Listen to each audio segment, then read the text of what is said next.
Hello, it's Wednesday, July the 14th, 2010, and I'm Martin Smith with a daily outlook from Maxiforex.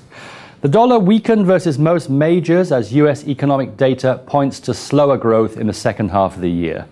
Trade balance data came out negative with minus 42.3 billion versus minus 39.5 billion expected, showing more is being spent on imports, thereby lowering GDP.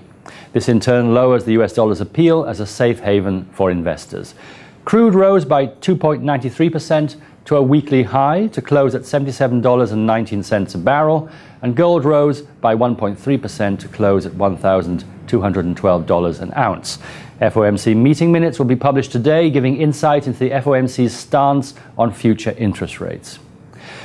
The euro gained against most currencies as Greece successfully auctioned debt to investors, restoring investors' confidence after Portugal's credit rating was downgraded. The euro-dollar has been trading upwards for the past month with a clear technical uptrend, forming higher highs and higher lows after breaking resistance at 127.22. Unless obvious signs of a trend reversal appear, the direction remains upwards. Overall, the euro-dollar traded with a low of 125.21 and a high of 127.37.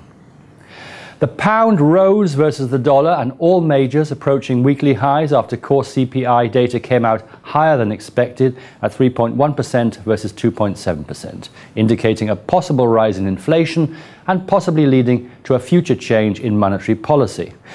The pound dollar is back on its clear technical uptrend, and if it breaks resistance at 152.42, the trend is likely to continue. Overall, the pound dollar traded with a low of 149.62 and a high of 151.89. The yen weakened versus the dollar and other majors after the Japanese stock market began to stabilize, drawing investors away from the currency and to the markets. The pair is retracing June's drop, waiting for a clear pattern to emerge for a further decline could provide a selling opportunity with a technical stop-loss rate. Overall, the dollar-yen traded with a low of 88.01 and a high of 88.85.